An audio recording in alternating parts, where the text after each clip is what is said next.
Hello everyone and welcome to my review slash reaction of One Piece chapter 824. Now, this isn't really a live reaction per se. This is more of me just giving my thoughts as I read the chapter or re-go through the chapter because so at times I'm not really good with my memory, with a lot of different things that happen in this chapter. But this chapter, I remember a lot of it, but I just want to re-go through this chapter because a lot happened. This week of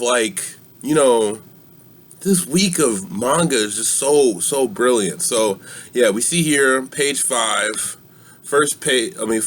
First page. We hear about the Revolutionary Army being beaten, and we see Luffy his reaction to this.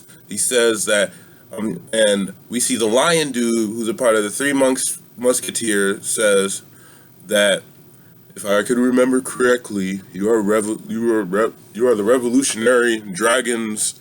Yes, Sabo. Oh, Sabo's my brother. Sabo's my brother. What I love about this is that Luffy does exactly what Dragon did in the last in chapter 803 when,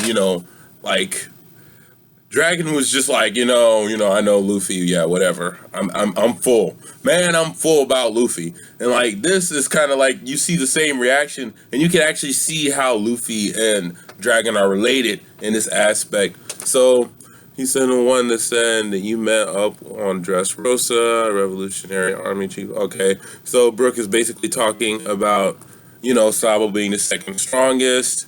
Nami giving more going back to talking about Luffy's grandfather, Garp, who's actually one of my favorite characters, talking about, if anybody remembers, I think it was after Ennis Lobby, when they were talking about when Garp showed up and he was talking about his father being a revolutionary. That's page 1, just going through these pages. And another thing, Luffy looks like he's surprised that that's his dad because he's never seen a picture of him. It's like he's never known his dad at all. And he's just like, I'm worried about Sabo. He's not worried about his dad at all. See him going through the pages. Keep going through the pages. Talking about Blackbeard destroying Baltigo, which I didn't really talk too much last week, but I probably should have. And they're talking about how Yonko Blackbeard fled after briefly clashing with Cypher Cole. That's very interesting. And there's no details about who was injured or whatever. They don't really go into detail about that. So yeah, going back into the chapter, the freaking kitchen's on fire because they left Luffy to cook food. I mean, basic knowledge to know. There's a reason why Luffy isn't there's a reason why Sanji's there. He's supposed to cook, and they have to put out the fire. Then, out of nowhere, the weather starts changing, and freaking, Carrot is talking about Electro. What? We're talking about, Amazing Spider-Man now? No, Electro is not in One Piece. He's not in this series. I'm sorry, Carrot. Electro's not in this series. But yeah, it was freaking awesome. He's like, oh, wow, that's sweet. The storm's coming, it's gonna put the fire out. And then Nami's just like, shut up. Stop. What? Be quiet. And, talking about Zoe, they go back to Zoe. And, what's her name? Wanda is talking to the monkey guy who keeps saying Desogaro all the time. And, she's like, well, I was a little worried about Carrot and all.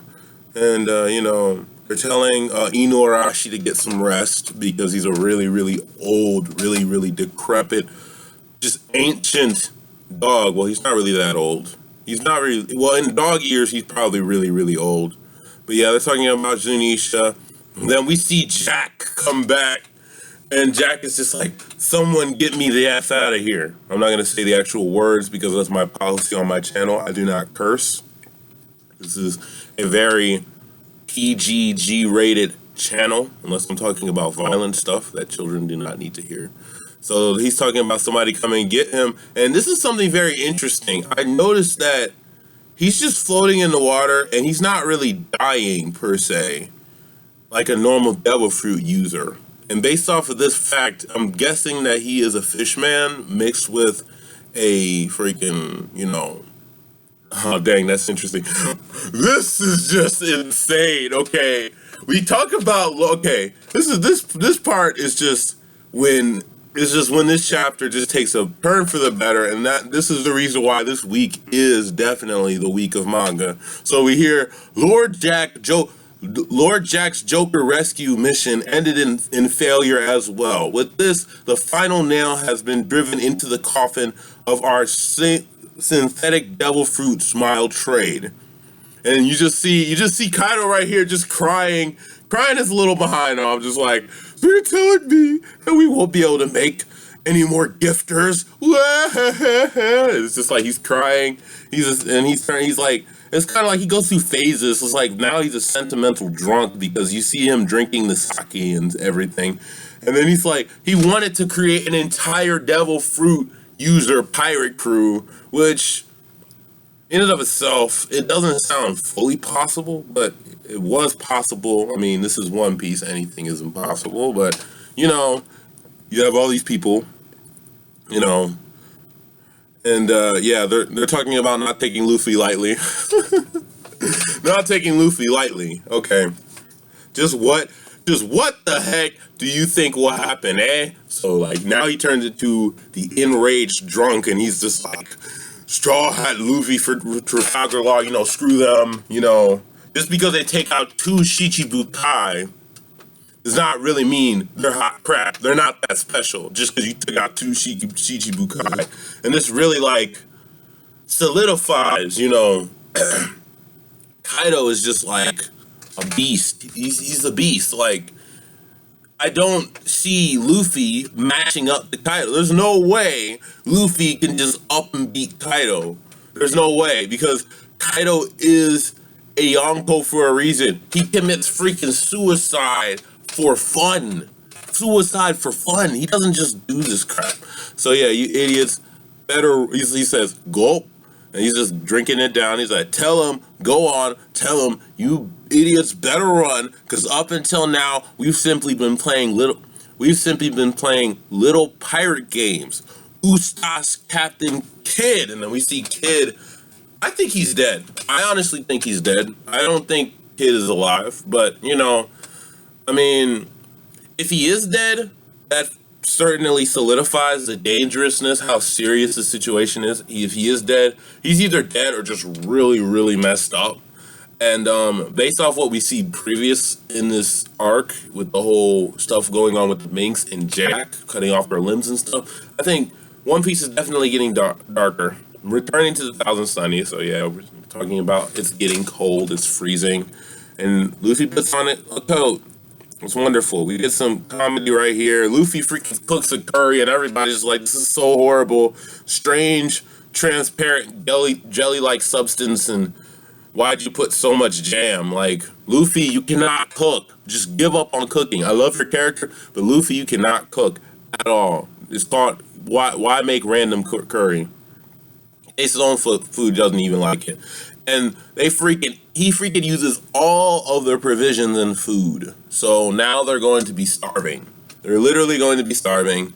And I guess this is kind of adding to the seriousness and desperation of the situation. So they need Sanji now so they can be able to eat food. So there we go to Big Mom's pirate ship. Now this is what I've been waiting for.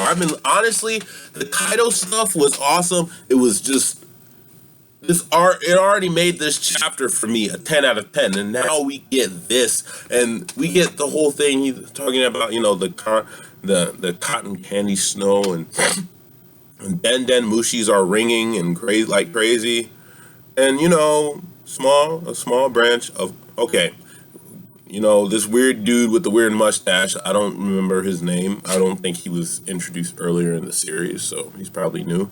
A small branch of our big, he's like, do the waves reach over there as well? Indeed, that is the number 28 tart. a small branch of our Big Mom crew, Mile Mille Fouille. It's probably French, and I am horrible French at French. If this wasn't Big Mom's ship, it would have been shot down. Bun. Okay. He's talking about stop playing hard to get and join our Big Mom pirate crew along with the rest of German 66. You know, Sanji's not going to follow his father's will. They're a family of assassins like freaking the Zoldycks. Like, he's not going to follow their crew. Mama is in more welcoming mood than you think. So, yeah, she's impressed the fact that he was a part of the sailing, like, ship thing.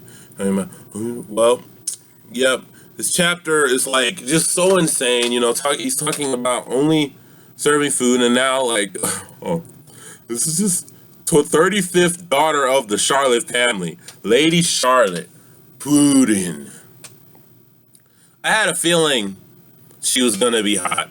Me personally, I would have liked it if they made her ugly, because that would add to how crazy the situation was.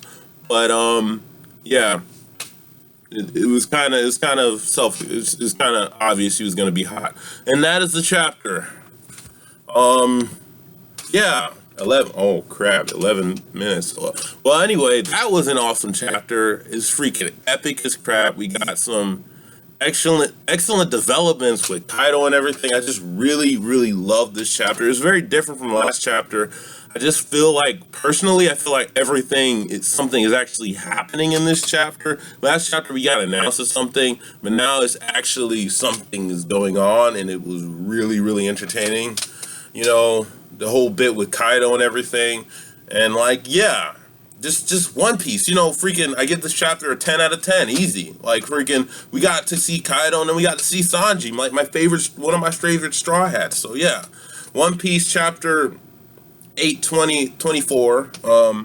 Leave your thoughts in the comment section below. What do you think?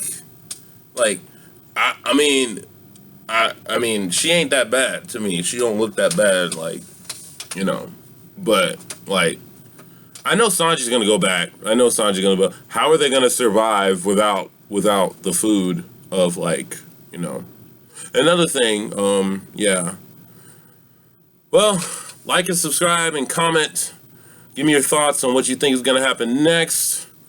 What do you think about Kaido's characterization in this chapter? Because he is a freaking beast, baby. Anyway, peace out.